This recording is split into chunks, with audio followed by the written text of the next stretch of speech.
In the name of Allah, the most gracious, the most merciful. So today we are supposed to discuss about the presentation prepared by Rana Abdul Ghafoor. He's a PhD scholar at Rifa International University, Hyderabad. So obviously it is a lengthy but good presentation. The way he has presented and discussed 35 slides today in the class about the different processes of the brain and parts of the brain that they are contributing obviously in the process of communication, perception, and production, Yeah, and obviously and other phobias and aphasias and different other consciousness as well. the content Consciousness. of consciousness that was also under discussion. I mean, different types of consciousness like pure consciousness, and come the Universal universal consciousness. consciousness and some other. So the main outlines of your presentation is what is cognitive neuroscience and its brief history. Yeah, exactly. If we talk about cognitive neuroscience, this is it's a mixture of psychology and neuroscience. Different scientists they have contributed in this science. So first of all, the people they were talking about the generalization of this vast topic. So topic is very big. When you talk about cognitive neuroscience, it tells about how our cognition is working and how our neural system they are interacting with each other.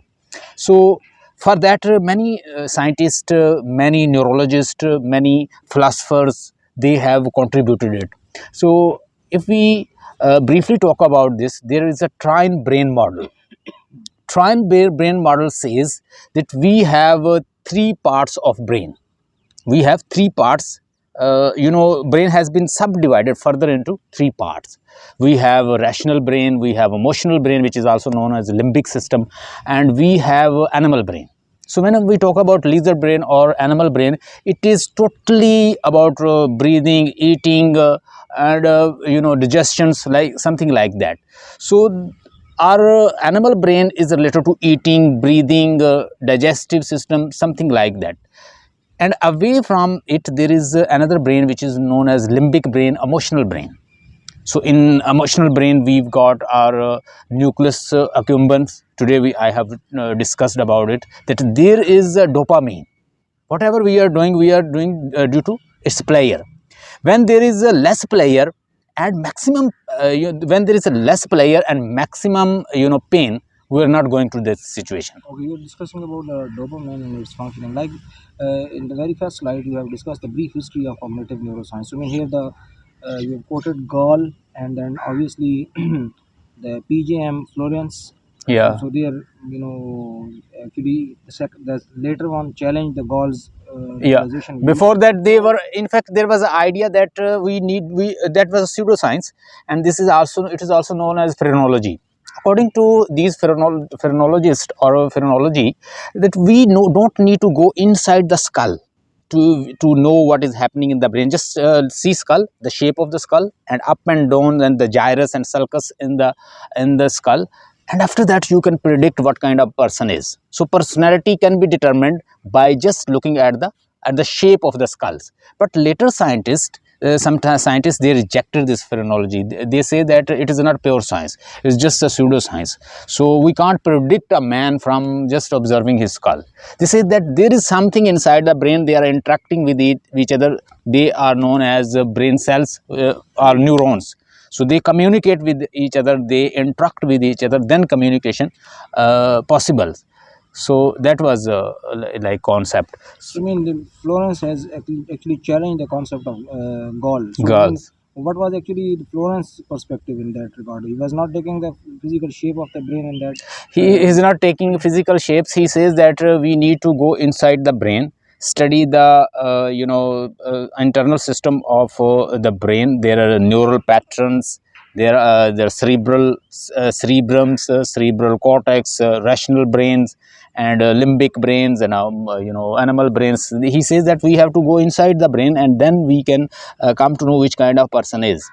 Yes, Just in third slide, there is a Florence rejected the concept of strict brain localization proposed by Gall's phrenology, which claimed that specific mental functions were localized to distinct areas of the brain. So, I mean, actually, Florence has come up with the different areas within the brain that they are functioning differently. So, yeah. it was also based from the impact of the external, the way that they were trying to because it's quite hard to open up the brain and see those Yeah. parts. But it was all based on So the these are the conjectures. yes. These are They based are on also conjecture. guessing. This They are area of also proposing about these different concepts, yeah. but they have some kind of context in that. Like if somebody Yes. has received an injury, Yeah. so what kind of implication he has faced later on. So this is how they are going to Yeah. deduce the They results. know something about later. There is a rational brain. There is a left side of brain. There is right side of brain. Before that, people Yes, had but an idea that okay, what kind of experiments that actually conducted by this new, what is his name? The second one of the Florence. yes, Florence. Florence conducted that there are different regions of the brain, and he conducted post-mortem experiments on different patients, and then he realized there are some areas of brain. There is a language area, there is a emotional area, there is area related to digestions and eating and breathing, and something hypothalamus, thalamus, and medulla oblongata, the pons, and their impacts on our bodies. So he studied all these So things, he has and discussed all these parts. Here he conducted experiments that demonstrated that injury to specific brain area lose not lead to the expected loss of particular mental abilities, challenging the notion of strict brain localization. So, I mean, how would you explain that? The second one that you were written. he said that if there is an injury, for example, he studied some patient as well. There is a mention that he conducted study on patients as well, that if left side of the brain is injured, that we will lose our language ability to speak. If right side of our brain is damaged, we will lose our pictorial informations, visuals, and something like that. And the second one is it is brain is working holistically. Different parts are coordinating with Yeah, each other. It is holistic, not a whole brain concept. He has given the whole holistic. brain concept. Yes, yes. We have conscious brain, we have subconscious brains, and if there is a unbalanced between these two, so we will not perform well. We need whole brain concept, that both come Yes. together, both Okay. run together. And we come to the fourth point now. He said he argued against the idea that the shape of the skull accurately reflected an individual's mental abilities or personality traits. So, I mean, dismissing the correlation between the skull features and mental functions proposed by the phrenology. So, I mean, he has Phrenology is actually a conjecture. Phrenology is a pseudoscience. Phrenology is just based on ideas, just suppositions. So it's assumptions. It's not scientifically proven. But we are studying later, like Florence's study. Florence is giving scientific based ideas. He conducted experiment on patients as well. so many actually rejected that concept of the shape of the brain that Yeah. actually decides is mental and cognitive It, ability. yeah. That these are the different parts within the brain that are functioning, and how Functioning they are and coordinating with each other. It totally depends upon their exactly. functionality, not on the shape. Yeah, But exactly. from girl's perspective, it was totally the brain that was actually It's responsible. just skull that is performing all these things. So it's not going. He's not going inside the brain. Okay. Further, he actually elaborated in the fifth point that Florence proposed that the mental functions arise from the dynamic interaction of the entire brain, emphasizing the importance of interconnected brain structure rather than isolated areas. So once again, it's a Yeah, holistic perspective of holistic everything. perspective. But there will be a person later. I don't know his name, but there will be another scientist. He will come and he will reject his idea. He will give his own idea. He says that there is not. They are not functioning as a whole. Rather, there is a neurons. One neurons is interacting with other neurons through synapses connection. They are And connected this through person, system of neurons yeah, with each other. So he consisted. His idea concentrated only on neurons, and they are connecting through synapses connections. yes, the sixth point is that you have mentioned here. His experiments demonstrated that the brain has a remarkable ability to compensate for damage, with other Damage. regions taking over the functions of the damaged area, contradicting the strict localization Yes. claims of Now phrenology. let me explain. This concept is now in modern science, neuroscience. This concept is what concept is given by Florence. This concept is known with the neuroplasticity. That there, our brain is just like a plastic, and it automatically adjusts if there is some disbalance and constrictions, or sometime our brain shrinks. Certain areas of the brain, they are shrinks. So when we are continuously in compulsive disorder, we are in OCD, we are in depression, anxiety, or a certain part or region of the brain that constricted, or you can say that shrink. So when it's shrunk, what happens? We lose certain communications. In simple word, we may say that the natural healing process of the brain, Yeah, if some parts is damaged, it has it has capacity to heal to itself, repair and but it heal takes time. automatically. Become. It takes time, maybe 1 month, years, or 2 years, 5 years. Yes, so that is the next. It's, The it's seventh known one. as neuroplasticity. Next, the Florence observation showed that behaviors and mental function results from the operation of multiple brain regions, challenging the notion that the specific bumps or depressions on the skull corresponded to specific mental traits. So, how would you explain that? The seventh one. Seventh one, this concept is given by Florence. But Yes, obviously, Florence observations showed that behaviors and mental functions yeah, result from the cooperation of the multiple brain regions. yeah. The skull corresponded to specific mental traits. Uh, So, According to him, that there are certain skulls parts. There is part there is a like bump, depressions and bumps are there that you can see the wrinkles. You can see that yeah, wrinkles these are the wrinkle area. I yeah, think it's related to lobes. So there are certain lobes, and lobes are having further fissures and grooves. So they are having grooves. They have sulci. They are sulci, sulcus and gyrus. So these sulcus and gyrus, these regions are locating. There is a localizations of certain language or memories and something like that. yes.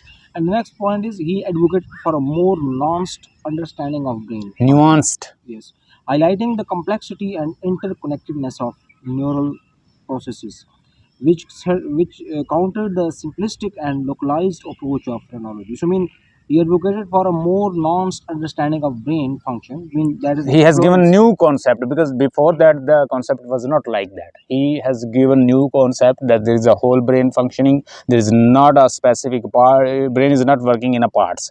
Before that, people had an idea that brain is working in parts, and there is a lie, right, left. He rejected this, and he gives the concept of whole brain. Okay, a brief history of the cognitive neuroscience. That is the next slide. We are supposed to Yes. discuss that one. Let me read for it for you. In France, Paul Broca treated a man who had suffered from stroke. Yeah. The patient could understand language but could not speak. The patient's left frontal lobe So was damaged. let me So far, so discuss. clear. Let me discuss this. There are two scientists. One is a French scientist who's known as Paul Broca, and there was another scientist whose name was Wernicke, Carl Wernicke. So Wernicke and Paul Broca, they have contributed in neuroscience. How they contributed? According to Paul Broca, there was an injury in the frontal lobe of the person. So there was a head injury, and that person was unable to speak and understand language. So he says that when there is an injury in the left part or left temporal part of the brain, person is unable to speak, and further this he names it Broca aphasia, and which is also known as receptive aphasia. One is perception aphasia. So Wernicke will prove that there is a perception aphasia, and he has proved that it is a receptive aphasia. Receptive aphasia means this person is unable to speak and understand. Okay, you're absolutely right. Let me read it briskly for you. That Yes. Paul Broca, a French physician and neurologist, is well known for his significant contribution to the understanding of brain function and language. One of his notable cases involved a patient referred to as Tan Yes. or Louis Victor Louis Tan. Yeah. Lebon. And then patient background, the patient referred to as Tan due to his limited ability to speak, Yeah. had severe speech difficulties and could not produce the single syllable Tan. Yeah. Broca's observation, examined Tan and noted that his difficulties were primarily related to speech production rather than comprehension. Localization of speech production, Broca performed a post-mortem examination of Tan's brain after his death in 1861 and discovered a lesion. Lesion. What is the LESI? Lesion. Okay, Lesion mean a hole or damage or disorder in a brain. lesion in the left frontal lobe of the brain, Yeah. specifically in the posterior part of the frontal Yeah. gyrus. So So, a brief history of cognitive neuroscience. Now, that is all about the Broca's area, yeah. the frontal lobe, the left frontal lobe that was actually damaged. Left frontal lobe. This is our frontal lobe. So, when if you This have is our that, frontal lobe, and here is a left. so as per Broca's findings, if you have injury in your In left frontal lobe, frontal lobe, you are unable to speak, because he was able to speak Tan. it's going to create problem in your Yeah, production. So in your cognition as well as spoken. Okay, the next slide is about Wernicke, like a brief history of cognitive neuroscience. Hmm. The German neurologist Karl Wernicke in Call Wernicke. 1876 reported a stroke victim who could talk freely, but what he said But made see, little it's not sense. understandable. For example, you, for example, speaking very fastly. Sometimes people, they are speaking very fastly. We are unable to comprehend. So this person is speaking and writing. Is writing. Okay, it's right. But whatever he is speaking, it's not comprehensible.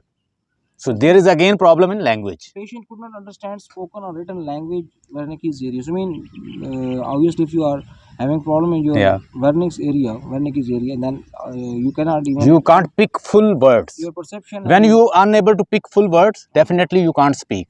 Madam ने यही बताया था कि बाज़ औक़ात जब हम पूरी सुन नहीं सकते चीज़ को, तो फिर हम पूरा ग्रैब नहीं करते, तो पूरी फिर आउटपुट भी नहीं आती. yes, इनपुट के लिए आउटपुट कंप्लीट जानी ज़रूरी obviously. है. Carl Wernicke, a German physician and neurologist, made significant contributions to the understanding of language and the brain.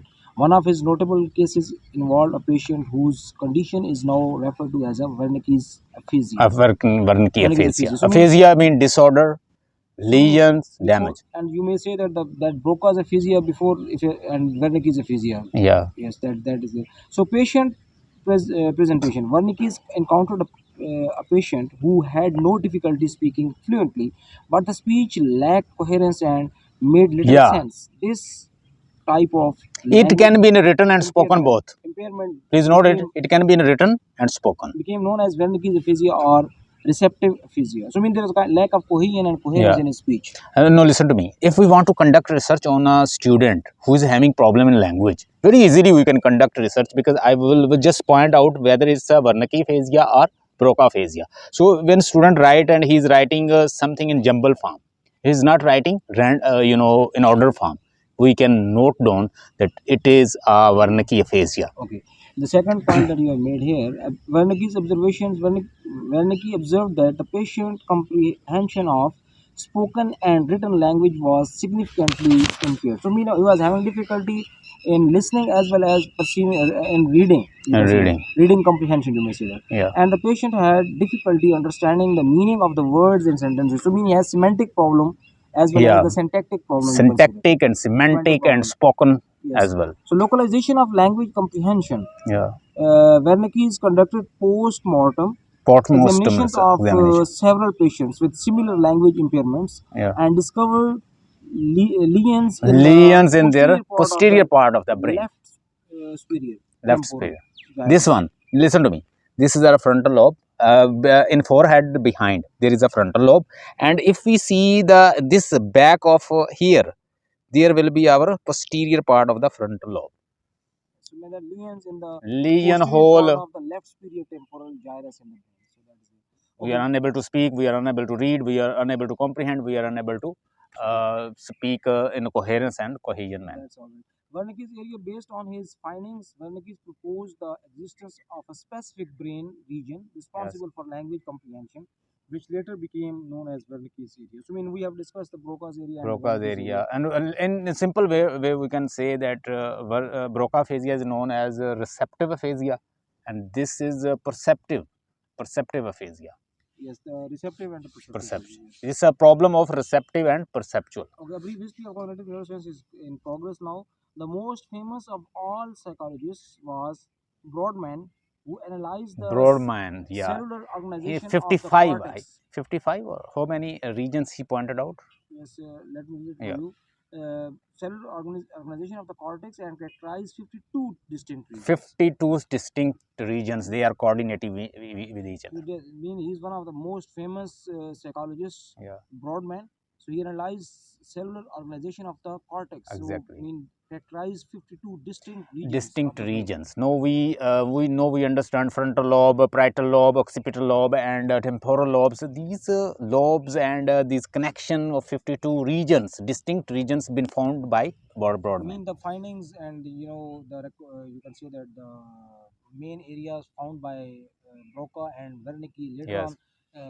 Brodmann has done a tremendous job on that. He has found almost 52 areas, regions. Yeah, he has got knowledge from the previous scientist. Yes, there's a Yeah. chain of Chain it's going this on. process through which he has actually acquired that knowledge. It was soon discovered that that is cyto or what is the exactly word there?